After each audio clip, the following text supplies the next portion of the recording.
G'day Tiger fans and welcome to the grand final episode of Talking Tigers, Richmond's live official podcast. Can you believe it, guys? The Tigers are into a grand final. What an incredible feeling that is. We're all so pumped down here and we're all pumped for the Tiger Army. What a great support they've been through September. So soak it up and enjoy every moment of it. Firstly, we've got to congratulate Dusty Martin on his Brownlow medal win last night, capping off what has been just an unbelievable season for Dusty, and it's only going to get better for him on the weekend. We'll chat about Dusty today and all things grand final week. We'll have a look at last week's win. Obviously, what a great day it was at the MCG with the win over the Giants. Daniel Rioli, goal of the year last night. Gee, things just keep getting better. Griggy's going to come in today. He's got an update on last night, behind the scenes, and I think he's got a little bit more on Camden McIntosh. We're really loving Griggy coming in. We're really appreciative of his time today. It's a big week for him. Lou's going to come in. Unfortunately, the VFL boys couldn't get the win on the weekend, but Lou's been great all year. We'll have a chat to him. Greeners is pumped. He's got plenty on today's show. And JB, there's got to be plenty of news around this week, mate. Welcome, guys. Richo, JB. G'day, guys. How are we?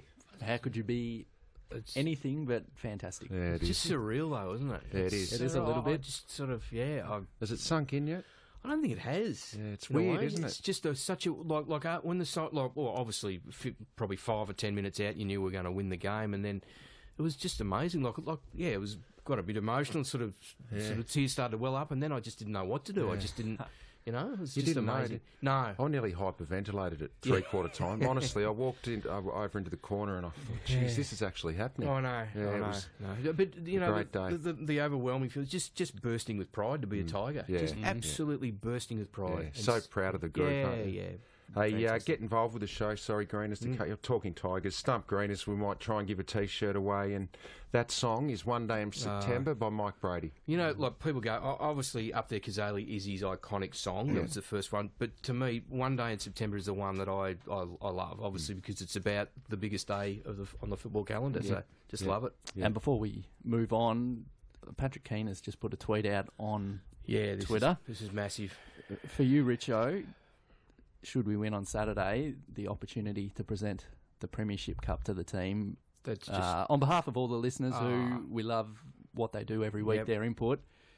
For the generations of fans, I'm probably one of the older ones who have never seen us in a grand final or been born. You sustained a whole generation of Richmond supporters. And I can think of no one more fitting than doing that honour. It's brilliant, mate, and we're so proud of you, and let's hope it comes to fruition. Yeah, thanks, guys, and I can't believe it, and I'm really humbled by it, and I feel a little bit silly probably doing it, but you've got so many greats like KB and Berkey and all those champions, Dale Waitman, Ghost, whoever it was. You know, I didn't have success like they did, but for the club to give me that opportunity, I can't believe it. I'm so humbled and thankful.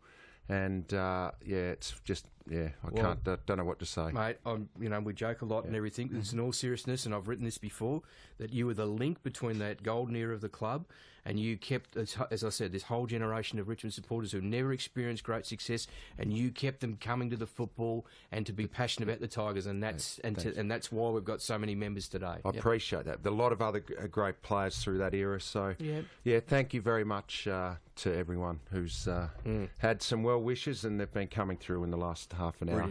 I can't wait for Saturday. I can't wait. But let's move on. What about the win on the weekend, guys? What did you like the most about? Obviously, the atmosphere. I've never experienced atmosphere like that at a sporting event. I don't think we ever will again, JB. Do you? It was unbelievable. There's nothing that I could even compare it to.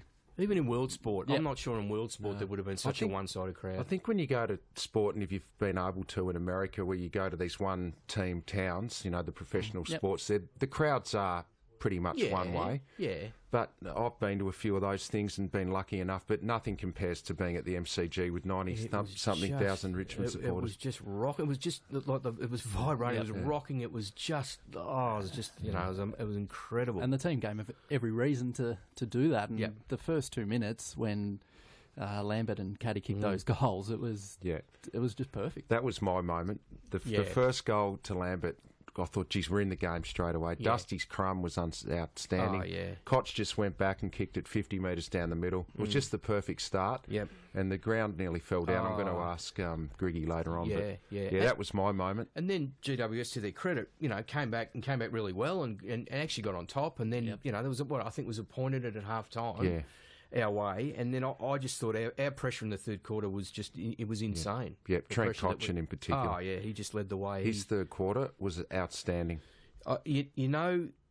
There's no higher praise, I reckon, than when Lee Matthews gives you praise. Yeah, and what when did Lee Lee Matthews say? compared him to Michael Voss. Oh, did he? Yeah, Gee. he actually compared him to Selwood and Sloane of current day players, but he also said he'd been Michael Voss-like in the last few weeks, the way he had gone about his attack on the footy and his leadership. You couldn't get a higher praise, could you? That's as high as it comes. Yeah. What did you like, JB? What was your favourite moment? I mean, the third quarter was amazing, and to be in the position we were at three-quarter time was comfortable, but never getting ahead of ourselves. But when Dusty let out from the goal square at the start of the fourth quarter and just did a little shimmy to lose core, and then bananaed through the goal, That was unreal, I sort of got excited there, which is pretty rare, and I thought that we're in. How good's his lateral movement, Oh, Dusty? it's extraordinary. We better talk about it.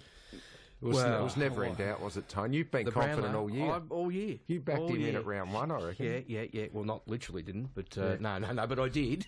I'd be in trouble if I had literally. Yeah. But no, I did. I was really confident from early in the year that he would win this year's Brownlow, and he's romped in. It was actually the right result, and the fact that he also got more votes than Paddy Dangerfield, who obviously was ineligible and did a great job to get 33, but Dusty to get 36 are the most Brownlow votes in the history of Brownlow. So. We'll have a listen to him in just one sec, Scons. I just want to quickly wheel off his season. Brownlow medalist now, AFL Players Association MVP, Coaches Association Player of the Year. He was the Player of the Year on Herald Sun, SEN and 3AW. 11 3-vote games, the most in history. The most before that was 9 for Diesel Williams.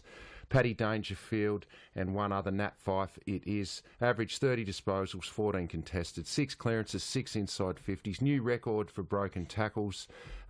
Career highs in clearances and inside 50s in games this year. Most inside 50s. In the comp, third most contested. What a season. And here's his speech from last night.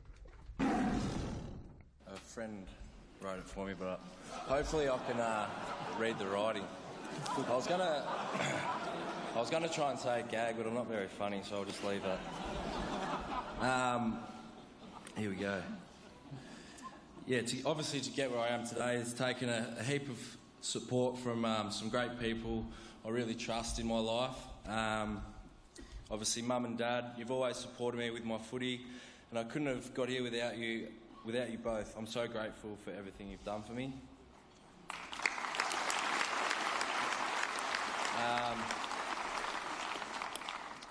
To Dad, I know it's tough for you not being here this week, but I know how much you love me and I love you very much. Look forward to coming over in a couple of weeks and celebrating. To my manager and good friend, Ralph Carr, you're like family to me, mate. And I've always looked after my best interest. I appreciate everything that you've done for me. Nearly there. To everyone at the Richmond Footy Club, the coaches, the staff, the sponsors, Jeep and Sean from Puma, he wanted me to get his name in there.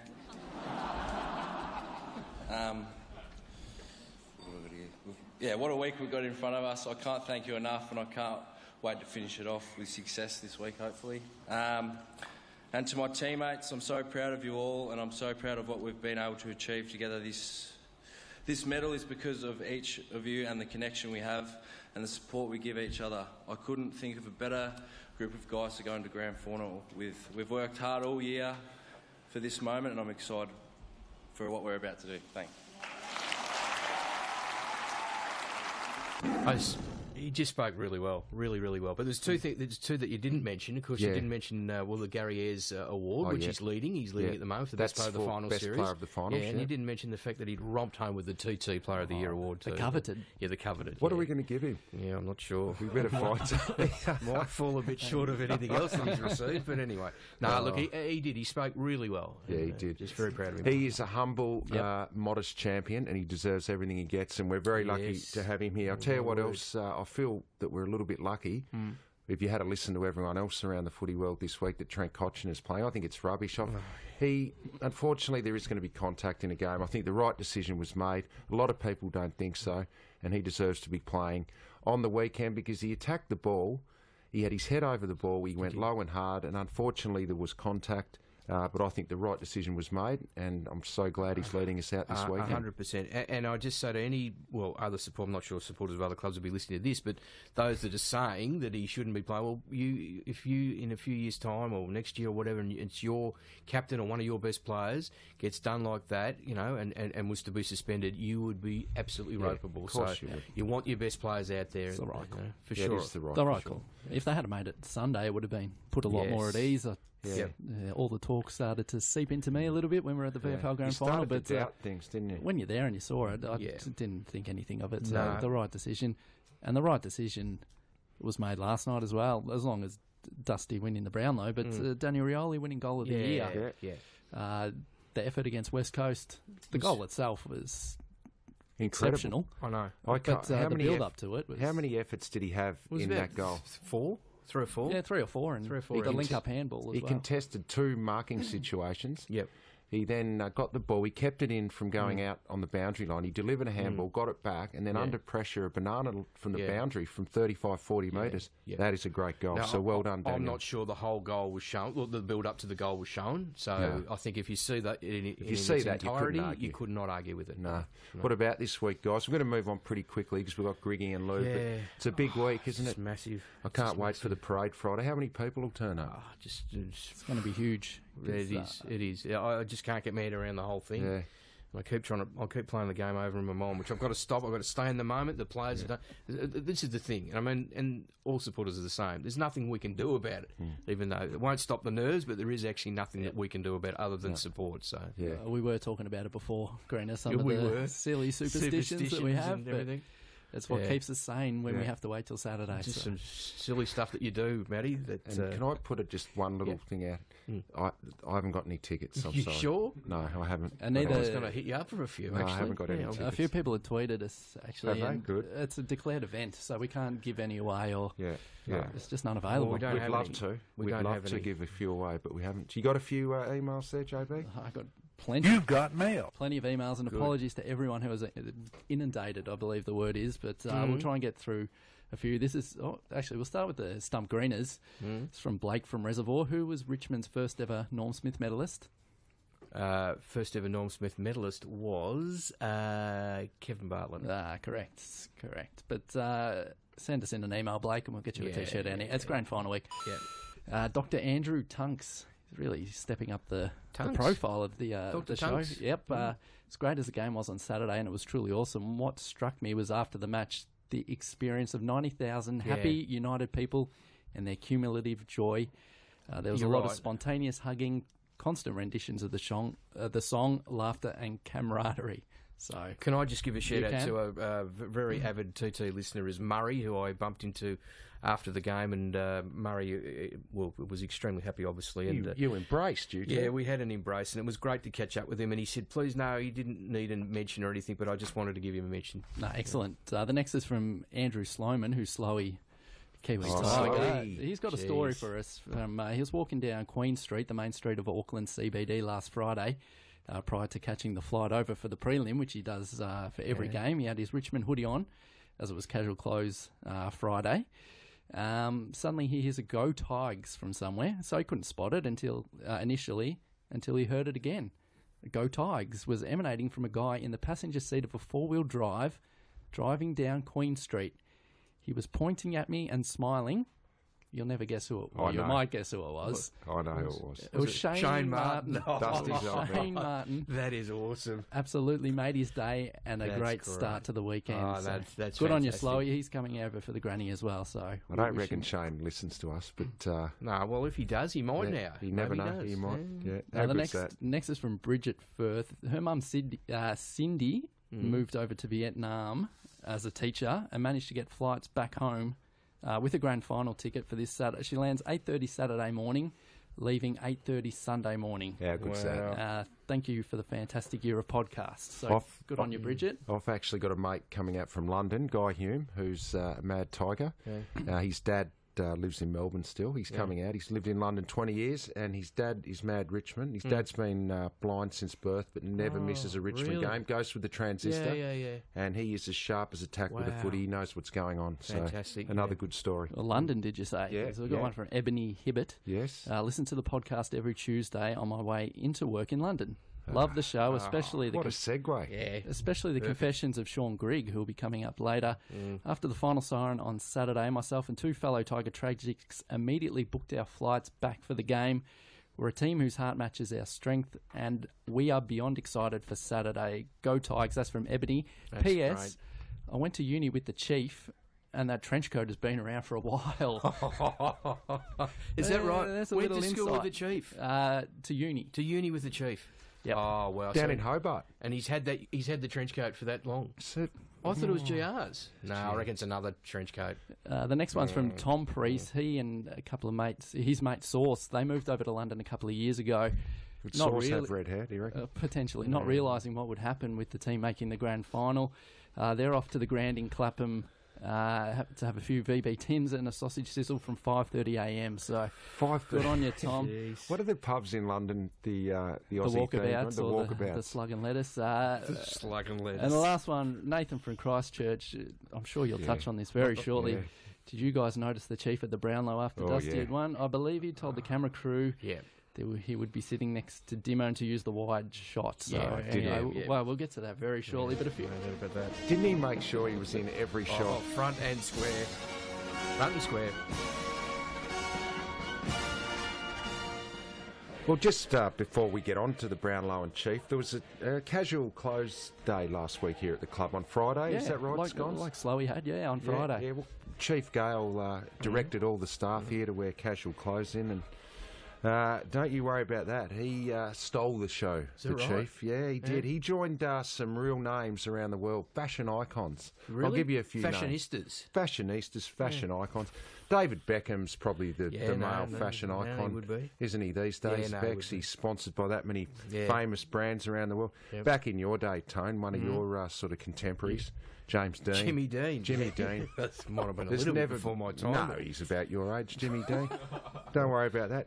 Now, John Paul Gaultier. Oh, Gaultier. Hey? Is that how you say it? Jean Paul Gaultier. Yeah, that's it. Yeah. He's a fashion icon. Jean Paul. Yeah, Derek Zoolander. Oh, of course. There's no one greater. No one greater than Nick. Derek Zoolander. Frank Sinatra, the Rat Pack. Yeah. The Chief would have fitted in Vegas back in the 50s with the Rat Pack, wouldn't he? Dean Martin, Sammy Davis Jr. Oh, there was a few others. All of those. Yeah. You know them. Lawford. Peter Lawford. Yeah. Now, probably another one now. I know Jen likes him, Ryan Gosling. Oh, yeah, the Goz. He is one trendy unit. The Goz. The Goz. You don't even know who he is. No, I do know. He's a very good actor. Yeah. He was in that musical last year. What was it called? Don't start me on that. What was that musical? I could half an hour. That was. I'm not. Maybe I got the original version like Capson. Yeah. But like half an hour was all I could take. Anyway, so Chief, the reason I mentioned those names, he's joined them because on Casual Close, our mate Tommy Salagas emailed me. Right. Tommy's been involved a bit again lately. He's back on board with Talking Tigers. Finals. And he just wanted to point out, this is what the Chief wore in for Casual Close Day. He said he's gone with the look of corporate casual for Casual Close Friday. He had a tight Ralph Lauren polo on. He had it tucked in to an army green chino with a brown shoe and belt combo. Just going for the common man look, but a class above, like stepping off the 18th at Augusta or off a yacht at Darling Harbour. He is elite. That was the Chief. Casual Close Friday. What happened? This is Struggle Town. What is he doing? Richmond was known as Struggle Town. Why does he have to... Now, just to finish it off, just before he walked into the office Friday, he parks his car there. You know the old gym under the Punt Road stand? Yeah. He jumped out with the casual chino on and the tight polo. Yeah. I know that he scanned into the old gym there that Johnny Vickery used to do his personal training in. Yeah. And he pumped out 15 sets of curls before he walked in with the tight Ralph Lauren on. Chief, you are kidding yourself. Oh, no. Well, he wanted to get in shape for the Brownlow. Well, he was front and square, all, you know. Jeez. Anyway. It was good. Stole Dimmer's thunder. Oh, he did. What's this? It's grand final. I don't like to change because we stick with what we know, but it's grand final week club news. Good song. We're stepping it up. Sting? I don't know if it goes for long enough. Oh, We'll start at Friday. that's Friday is throwing big. me. Friday we've got open training here at Swinburne Centre at Punt Road Oval. It's getting me up. Friday, September 29. Gates open at 8:30 a.m. Training will be from approximately 9:45 to 10:15 a.m. And then after that is the grand final parade, which will be take place in the city. So all the details for the grand final parade are on the AFL website. On Saturday, there'll be a march to the G here from midday from the Tigerland Superstore, which is open, regular hours during the week, but it will be on Saturday for all the day. The grand final live site here at Richmond, I just got an email now that the Punt Road one is now sold out. Sold out, so no further tickets available to watch the game here at Punt Road Oval, but there is another one outside the MCG in Yarra Park, so get along. So, JB, how many do you think would be here? I think capacity was around 16 to 17,000. Really? Wow. For Saturday's live site. That's so massive, yeah. How good's that? you can't get along to that one. The one at Yarra Park will be open as well. The museum will be open on Saturday as well, 12 till 3 p.m. After the game, should all go well, the Killers will be performing on the MCG from 6 p.m. So stick around for that if you are going along. Killers. It'll be good. And then Sunday, more details will come on the website about the Family Day here at Punt Road Oval. Gates will be open from 10 a.m. and I think the players will be presented around the 1 p.m. mark, but there'll be much, much more information on that during the week on the Richmond website. Well, for so many years, we've been so envious of clubs when they do all this, and now to actually be in a That's position obviously, win, lose or draw. Yes. Yeah. Yep. Right. So that'll go ahead regardless of There's results. no draw, is there? Yeah, Sorry, no Scones. draw. No There'll be draw. extra time. It's just a saying. Just This saying, club yeah, news. yeah. You know what I meant, Sconesy. Oh, we didn't get Jeez, through he any. sharp today, Scones, didn't he? Well, we did. He He's not missed. putting up with any We nonsense. missed the tweets, but Yeah, that's the all right. tweets. Sconnor said it's a big club news this week, and I hope I've done it justice. Massive. But To change the sting is just unprecedented. just keep checking the website because that's Okay. where all the news will be for this week. This has never happened in TT. Well, it has actually. We changed my sting several times. And also, with Dusty winning, the Dusty memorabilia is now available. Okay. shop.richmondfc.com.au/Brownlow. So Yeah. what you're saying, the best thing a fan can do this week is just keep checking the website for updates. Yeah. That's just a regular It's week. just- But this week, Even bigger. especially. Yeah. So, So much good content up there too. Yeah, good. correct. I was going to rant, but I just feel too good now. Yeah, no, How could I possibly be angry? couldn't possibly. No.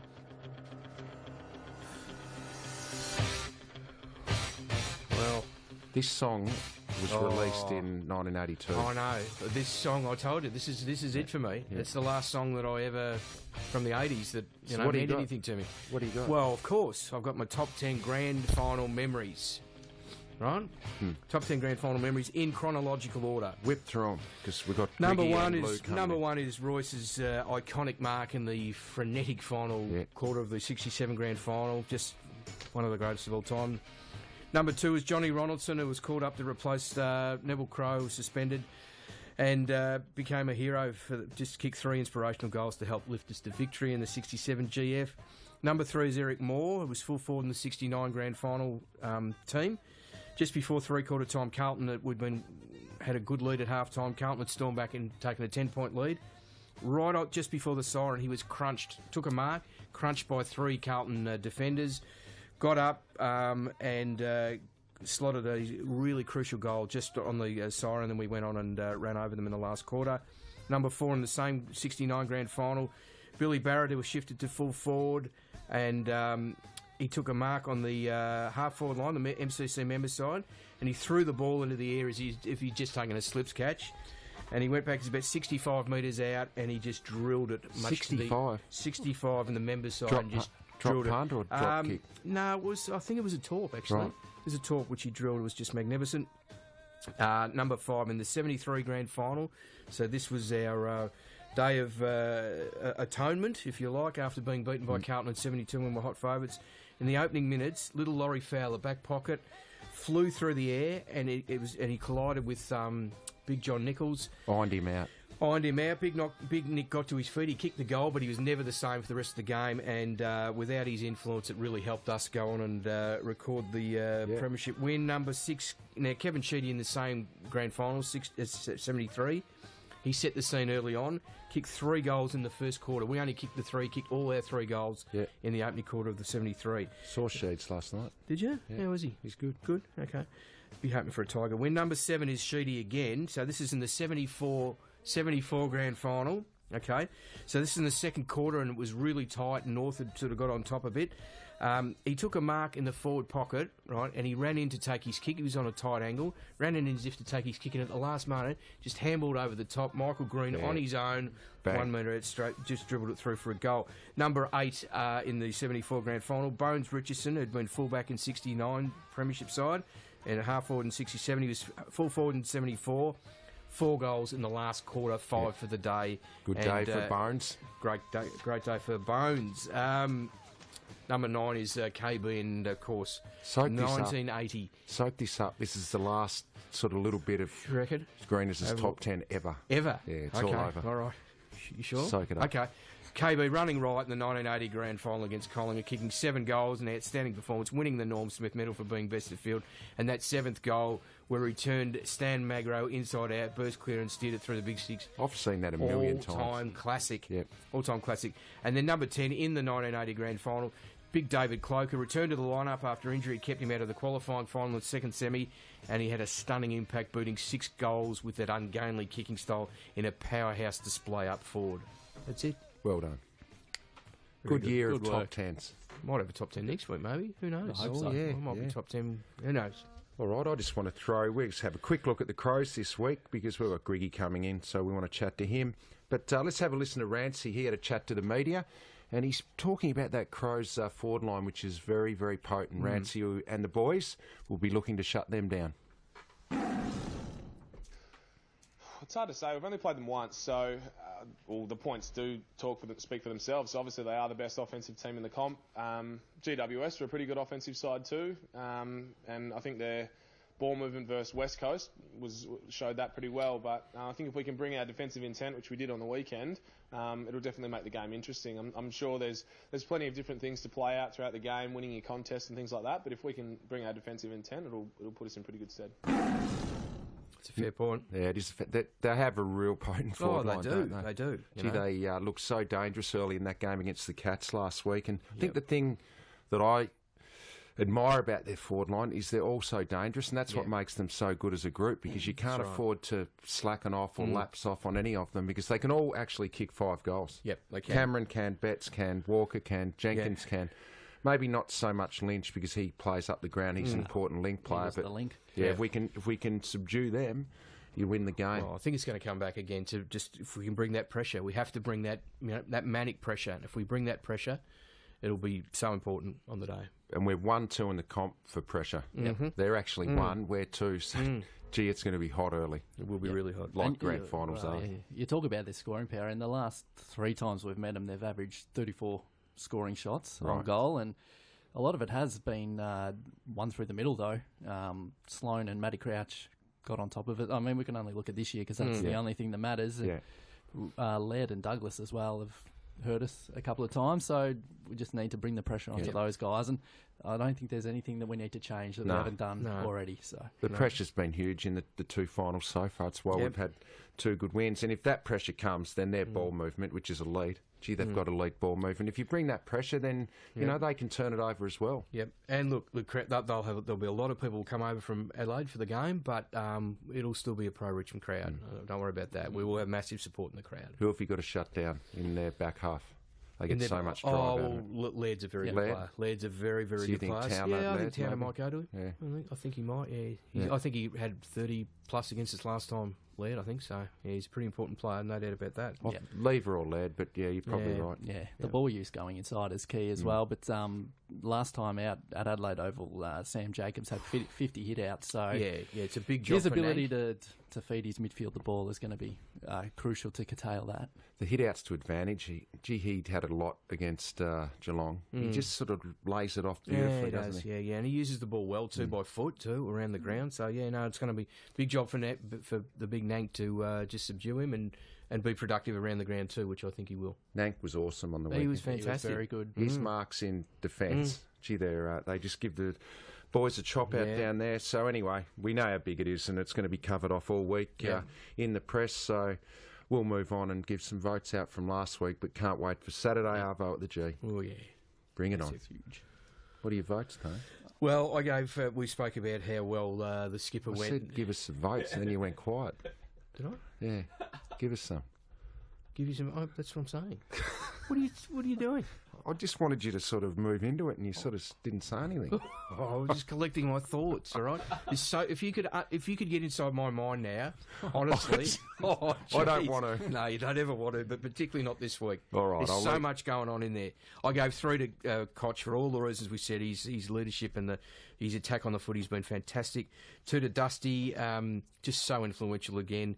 Only had the 20 disposals, but just 3 goals, 3, and just set others up. He was terrific. And 1 to Dan Rioli. Good time to produce your best ever game of league footy. He lit up the stage, as Rioli's do in September, kicked 4 goals. Do you reckon it definitely best game? Yeah. Oh, yeah. I think it's his best game. Yeah, very similar to you, Greeners. I agreed. Trent Cotchin was the best player on the ground. I switched him around. I gave Daniel Rioli the 2 votes, and Dustin Martin 1 as well. Mm-hmm. And I went exactly what you did. Same as you, JB. That's me. Okay. Ditto. Good. Ditto. So the votes, the leaderboard, Dusty 131, Koch 63, Rance 43, Griggy, who's just over there waiting, he's on 30, and Kane Lambert is on 27. Can you just confirm he can't be beaten, Dusty? Can't be beaten, okay, Dusty. I just want to check. Yeah. Can't be beaten.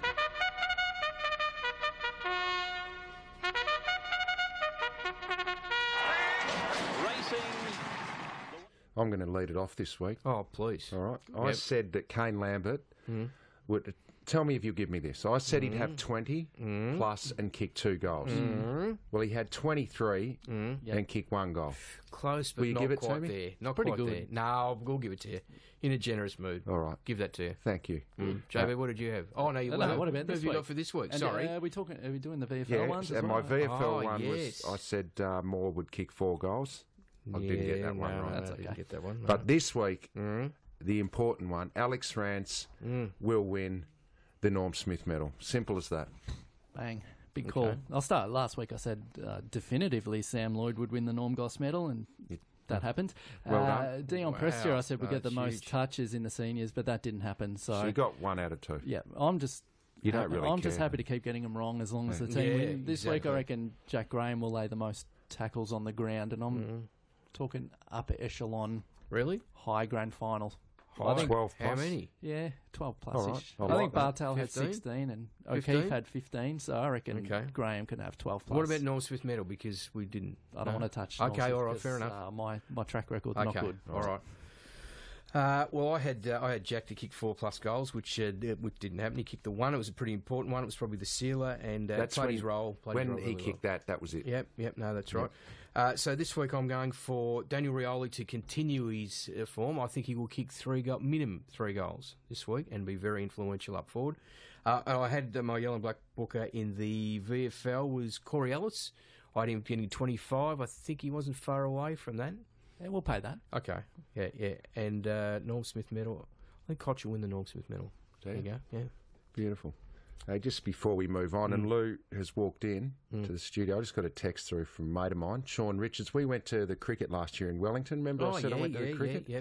And he just reminded me, he sent me a photo of a gentleman that we met at the cricket in Wellington at the Basin Reserve, Australia-New Zealand Test match. And we had a beer with a guy with the Tetley Tigers. I know that bloke. He I see him all the travels. time. Yeah, he travelled. This is not a good for radio But podcasting. I see him all around the world. This guy watching us goes to the follow cricket Yeah, all yeah. around the world, and he always has his Tetley Tigers top on. I had a photo with him. He's got a big beard, a big old hipster sort of looking beard. And he said, how would this guy be feeling this week? He might even be at the MCG. You might even see him there. Big grey beard, Tetley Tigers. Wow. He will be there this week. But we better have a chat to Lou. Yep. You're looking sharp, you're looking good, you've come so far. And we know how to make the most of who you are. To let the best of men together. Well, for the last time in 2017, there's the best sting on Talking Tigers, I'd say. The VFL report time with Lou Gillett. And Lou, unfortunately, on Sunday, it didn't quite work out for the VFL boys. A heartbreaking loss in the end. But overall, a fantastic year. And thanks for all your work this year, Lou. Just before we get underway, you've been fantastic. It's been a pleasure, guys. Thanks for having me. I've enjoyed every minute of it. Even as you mentioned there, maybe right at the end, it didn't quite go to plan in that close one there, but still had a fantastic year. And yeah, we'll get straight into it, I guess, or before the waterworks start flowing. Yeah. Do you think, mate? Look, in hindsight, it was. They'd had 3 finals in a row. I think people forget that we actually didn't get a double chance or anything. So we'd had 3 finals in a row, and maybe just at the end it was just a bridge too far, perhaps. Yeah, perhaps it could have been, and especially with the couple of games that we played, as intense as they were, particularly those ones against Casey and Collingwood, they went right down to the wire. They were certainly very physically and mentally taxing, as you say. That said, don't feel like we should take away too much from Port Melbourne. They had an absolutely fantastic year, and they played extremely well on the day. So I think you are onto something there, but at the end of the day, like I say, can't take too much away from Port. No, you can't, Lou. So I might touch on that. I mean, we are a young side. You look at that side on the weekend, a lot of young kids in their first or second year of footy. You look at that Port Melbourne team, they've got some hard senior heads that have played a lot of VFL footy, you know, obviously Dwyer from Collingwood and their captain, Toby Pinwell. There's some real experience there, and it might have just got them over the line in the end. Yeah, I think it might have, and that leadership, as you say, from Toby Pinwell, I thought was absolutely integral to the way they got up. He was really an inspiring character for them. But as you say, a couple of our young guys going in certainly did perform well. That first quarter, I thought, just belonged to Shea Bolton. He was just absolutely terrific. He lit it up, didn't he? A few of those, his couple of goals and his goal assists for Ben Griffiths as well. He just really set the tone early, and while we couldn't get it done, I thought Shea's performance in that first quarter was probably one of the highlights of the day for me. Absolutely, and I think it might have been in the third quarter as well that Connor Menadue stepped up as well with a few goals. So there were some really good positives out of the game itself. Yeah, absolutely. I thought the way Connor kind of took control of that situation was fantastic, JB. I mean, in the second quarter, we were held goalless by Port Melbourne. They were looking good back there, and we kind of just desperately needed another avenue through. And wouldn't you believe, a bit of an unlikely hero, I guess, in a way, Connor, but got 2 very, very important goals to get us back on track. So I'd say that was fantastic. And then as well, while we're talking about people who really pushed it all the way, Ben Griffiths with that injury scare in the third quarter, and then to come back and to kick that vital goal in the fourth, which, as we know now, didn't really eventuate to us winning the grand final, but it was certainly massive in the context of the game. So as you say, there's plenty of positives that we can take away. Well, a couple more of those positives. I thought Corey Ellis's final series was really good, and I thought he stood up again in the grand final. Yeah, and I thought Ryan Garthwaite too was really good, really solid down back. Yeah, absolutely. I think you're really onto something there. Corey Ellis, ever since he's come back down from AFL level, has really showed a desire that he wants to get back there, and he wants to be playing at the very top division. So, as you say, his final series has been fantastic, and this is certainly no exception. He was in the top 3 of players with his 23 touches, 7 marks, and a couple of clearances. So that midfield group, I thought Sam Lloyd, which I'm sure we'll talk about shortly, Anthony Miles and Corey Ellis, real standouts. And as you say, Ryan Garthwaite, I'd also throw Jake Batchelor in there. I thought he was just terrific, especially in that first half. Yeah, I'd like to mention Jake Batchelor. Just his leadership all year in the VFL. It must be tough for him because, you know, he's played a lot of senior football. Didn't get the opportunities this year. The back 6 has been pretty solid at AFL level.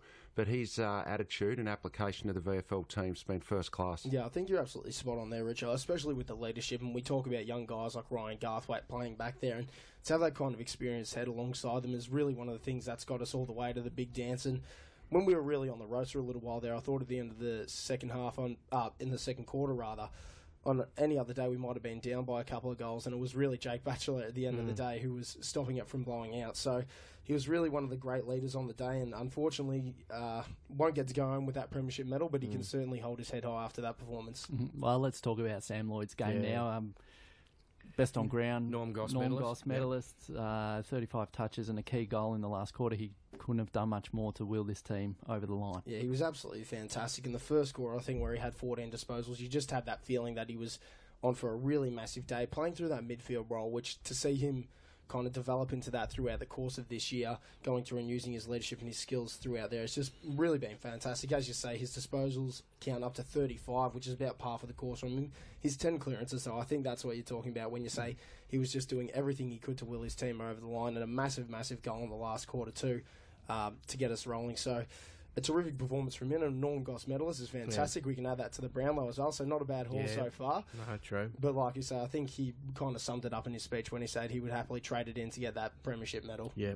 Now, also another positive was the form of Sean Hampson, you know, coming back from that really debilitating back injury, and then to get the continuity with his footy and really have an influence, not just at the centre bounces and stoppages around the ground, but also his marking's really improved. His marking is fantastic. I think you're absolutely spot on there. I'd say just about this was his best game of the year since coming back from his injury. The hit-out count was something that never really troubled us throughout the day. He ended up with 40 and we won by 46, so that's obviously a huge result for that. But as you say, some of those contested marks he was taking, the way he was moving around the ground was really promising. Good sign for next year. It is, it's definitely a great sign for next year. And we talk about guys like Jake Batchelor, unlucky to come in with the form that the defenders are in, but also you look at the guys like Toby Nankervis who are playing really well, and in that sense it's probably unlucky that Hammer hasn't got his chance, but with performances like that, he's certainly not going anywhere anytime soon. And we should make mention too, obviously, that Ivan Maric has bowed out. It was his last game, and what a fantastic servant of this club he's been in his time here. So. Yeah, absolutely. And, you know, as much as it would have been nice to send him off with a win, it just wasn't to be, but he was another fantastic leader out there, I thought, when he's in the midfield, obviously, in those clutch situations. They're the kind of guys you want through there. He had 21 hit-outs as well, so I thought he deputised the Hammer really well. A couple of marks in there as well, and even took it upon himself to get a few clearances later in the game, was just grabbing it out of the ruck and getting it moving. So a really great performance from him, and like you say, a fantastic servant of the club. I'm very sad to see the back of him. Yeah, we wish him well. A great servant of the club and well respected here by everyone, and we'll see if he's back over the years. Mate, question without notice, you've watched the VFL closer than anyone this year around the footy club. A best and fairest tip? Can you give us one off the top of your head, or have I hit you up there? Well, so we're including AFL listed players who play as well. Well, I mean, it's almost hard to look past Jacob Townsend, isn't it? He is the listed medal winner, but I think in a few of those losses, or a few of the games where Towner didn't poll, you'll see Anthony Miles rise up a fair way there. Also tip early in the season for Jacob Ballard, one of the leaders at VFL level, to climb pretty high up the table. So that'd be the couple I'd be looking at for the best and fairest. Beautiful, mate. And a final word, how was Fly after the game? Yeah, pretty, I mean, obviously quite dejected to lose in those circumstances when it literally went right down to the wire, but you can tell that he's extremely proud of this playing group, the way that they've managed to get themselves this far, especially, as we mentioned earlier, some of the younger players who have really stepped up and kind of showed their worth to the side. So while he was certainly feeling a little bit, dejected, as you'd say, he's certainly happy with where they've come, and I think there's still great things coming in the future for this side. And well done to Fly, because he's done a fantastic job there. Yeah, he's been outstanding, grooming the guys for senior level. Luke, thanks for everything during the year. You're going to the grand final on Saturday? I'm actually not sure. All right. We'll see if we can sort it out. Hopefully you'll be there, Luke. Thanks for everything, mate. You've been outstanding. Well done. Thank you, Luke. Rising star. Yeah, hang around. I think Griggy's got a bit more on Camden. Oh, nice.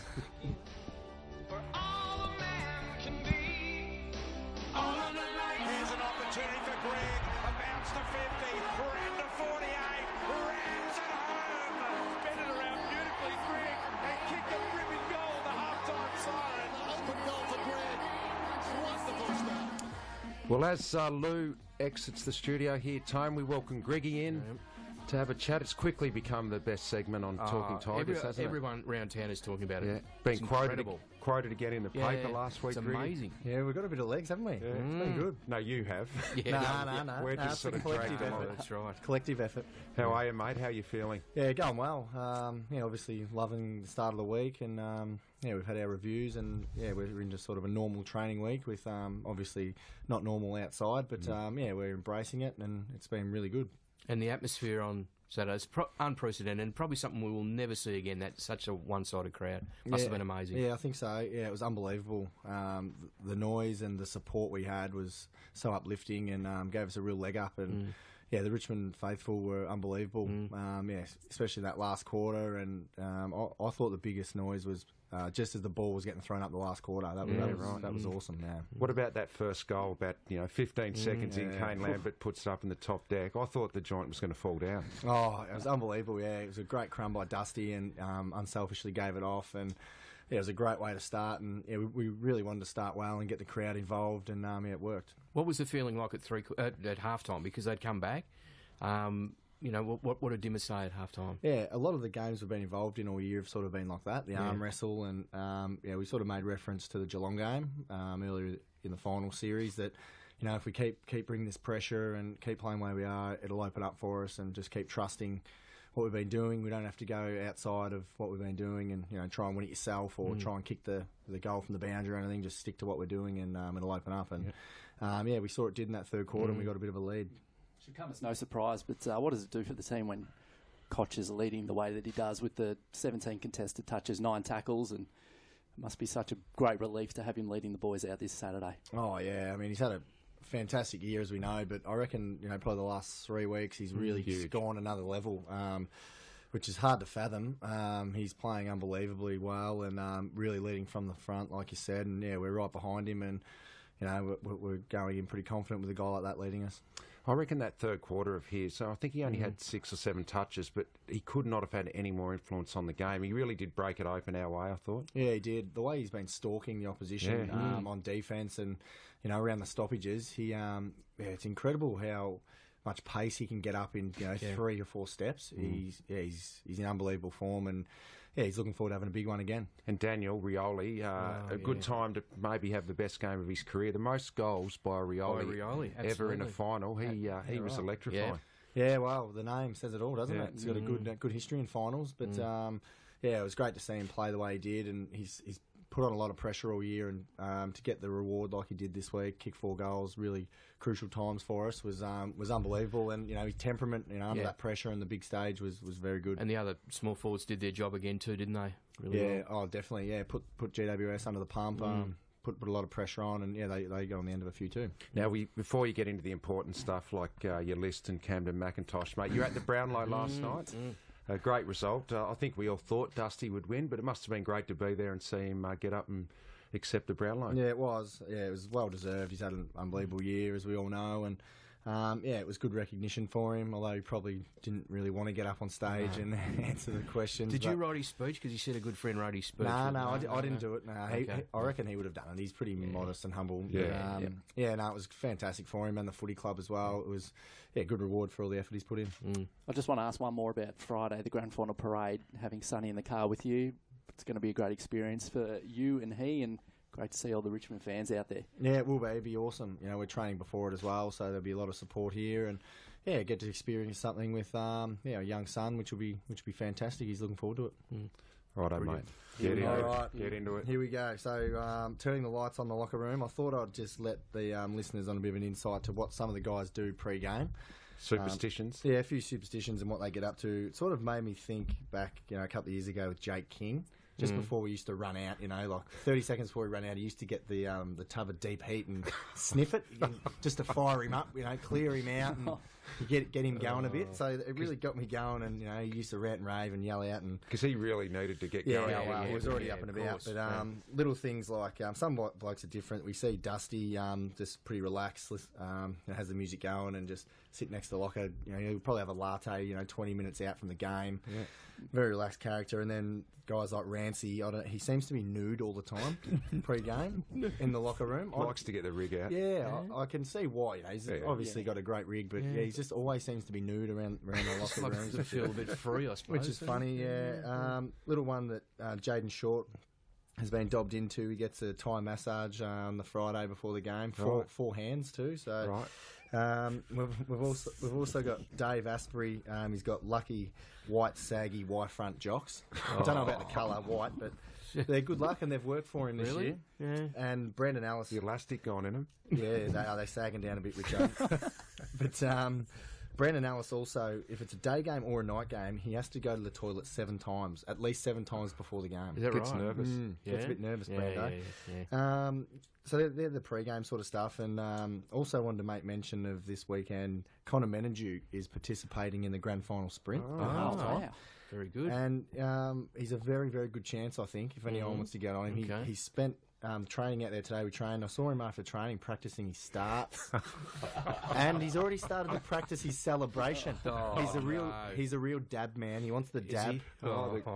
So look out for him, and I reckon he'll win it. In all seriousness, he is lightning quick. He's Usain Bolt-like. Very, very quick. Is he going to go right down on all fours? Well, that's what he's been practicing, Really? Richo. He's practicing. He's going to get a pair of silver spikes too. Oh no! You got to get that right if you're going to go down on all fours. Exactly. He will.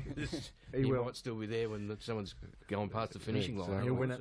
Now Capsy, Chronicles of Capson. The big fella's had a big week in the media. He had the age spread. Yep. He's really embracing it. He loves it. I've got a little story about him when he first got to the club. A few years ago now, obviously from WA, and never been over to Melbourne, didn't know his way around, anything like that. The club were a little bit worried, so he was living in Coburg at the stage, and they handed him the keys to the house he was going to live in, and they put a key tag on the keys with his address written on it. Good idea. So pretty easy. Easy, yeah. So he'd never get lost and knows where he lives. And, one night he had a couple of beers. We had a bit of a break and caught up with a few of the boys and had a couple of frothies and was getting into the taxi to come home, and taxi driver said, where are you going, mate? What's the address? And Capsy goes, I can't remember. I can't remember where I'm living. He goes, that's right, it's on my keys. So he got his keys out and was looking, and the cabbie goes, yeah, mate, where's the address? And he looks and he goes, Lockwood? I mean, Lockwood? The brand of the key. And the cabbie was turned around and said, no, I haven't heard of that one, mate. I don't know if there's a Lockwood. And he goes, no, it's on the back of my keys. They put the address, Lockwood, the suburb. So the cabbie must have thought, okay, he must be slurring his words a bit, and ended up driving him to Spotswood. He lived in Coburg. No. 4 caps with that one. So he's worked that one out pretty quickly, that Coburg and Spotswood aren't too close to each other, boys. Cost him a fair bit on the taxi ride too. He would have been on rookie wages then. Yeah, I know. Big cab ride. As you say, he's the gift that just keeps giving. He's fantastic. I love him. And just another little quick one. We're watching some highlights from a game, doing our review and whatnot, and might have been either you, Richo, or BT made reference to Dion Prestia as the meatball. The human meatball. As he's commonly known as. And Capsy was having a laugh about it, saying that the commentator had got his nickname wrong. Capsy thought that Dion's nickname has been Medball this whole time. Medball Prestia, not Meatball. So he was quickly pointed out that no, it's actually been Meatball the entire time. I want to go camping with him. He'd love that, Richo. He would love that. Okay, so that brings me now to what's been grinding my gears. I had a bit of feedback from the boys, actually, who listened to this one about the bikes I bought up last week, those yellow bikes that no one uses. I've actually been told that the biggest user of that has been old Two Phones Cholly. Big Cholly. Big Cholly, Two Phones. Is that right? Apparently he's been seen early in the morning. Instead of the old walker shame, it's the rider shame for Two Phones Cholly. And he rides the bike home instead of getting the Uber and Is that right? and all that, wearing the away shorts. Has he got the app downloaded on both phones? Yeah, on both Just phones he's one? got it. No, both phones he's got it. Good. And the other thing, grinding my gears as well, obviously fantastic being a grand final. Love the support from family and friends, but I've had a lot of people come out of the woodwork, as probably we all have, that haven't seen for 10, 15 years, trying to scalp a ticket and Don't you love get a freebie. So Don't you love the little reasons? You know what you get need for to it? say, and I used to do this years ago, you just say, sure, look, where would you like them, what row, and just, get specific. Just say, where would you like them, just say you've got, you just let me know. Which stand, row, seat. So that one's not too great for us. And I've got the list today. I'm going to do the 3 best cooks at the club. Oh, good. I'll just mention a little story about myself first. Not a great cook, I'll admit.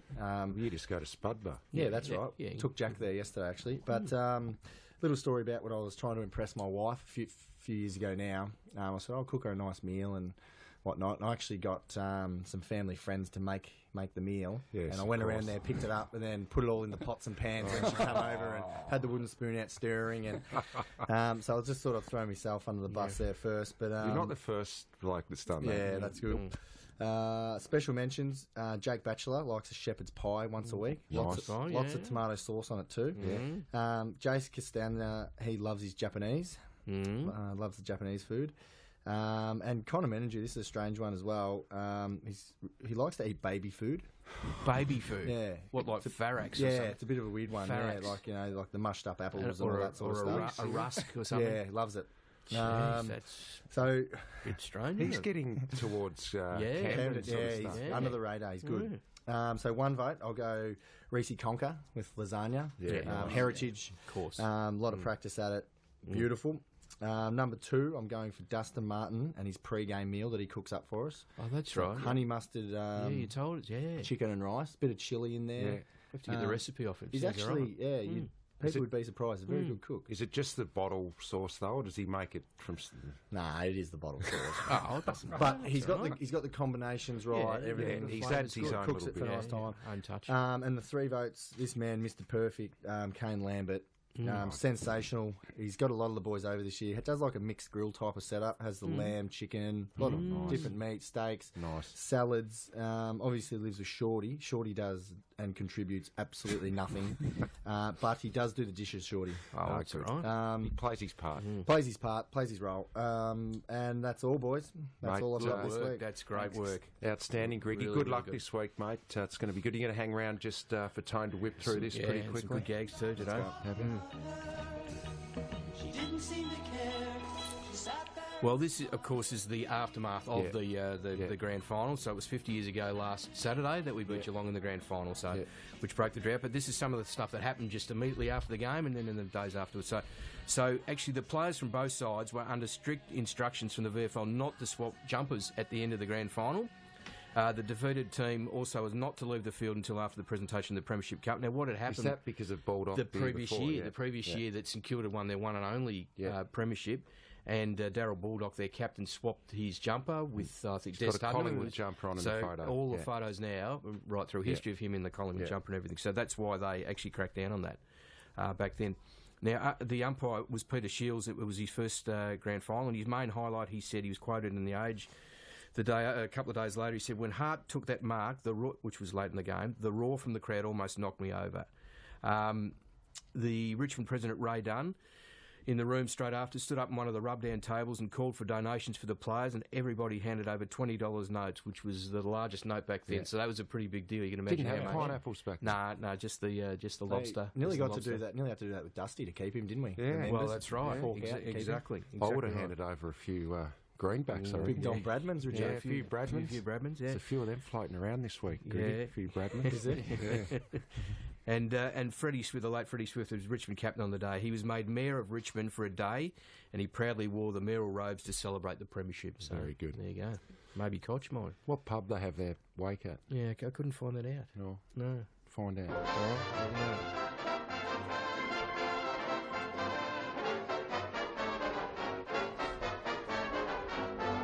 You're up. You're under.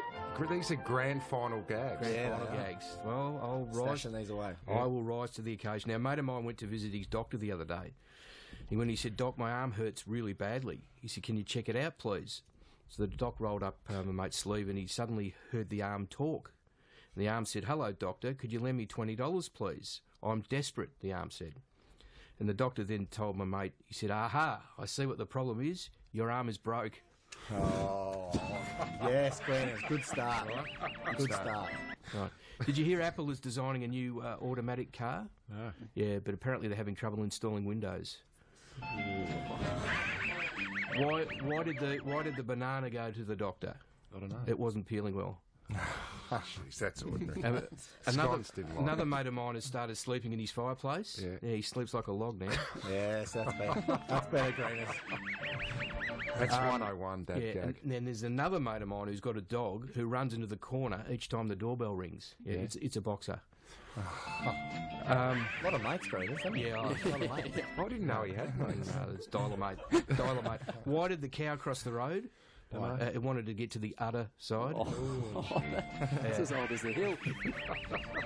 I can't stand puns about insects. They bug the hell out of me. Oh, no. Finish off with a good one. No, two more. All right. Two more.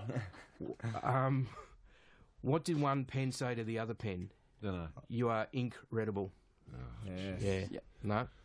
And no, that'll do. I won't go with that one. I better not go with that one. That might upset a few people. That last one. All Hey, right. Griggy, thanks for everything this year. You've added a new dimension to Talking Tigers, and good luck. Yeah. Wish all the boys the Absolutely, mate. Will do. It's the very, very best of luck. Thank you. Go best. Can't Tigers. wait for this day in September on Saturday. Thanks for listening all year. We'll have one more show, I'm sure, to wrap everything up. Go See the mighty you Tigers. at the grand final. Eat 'em alive.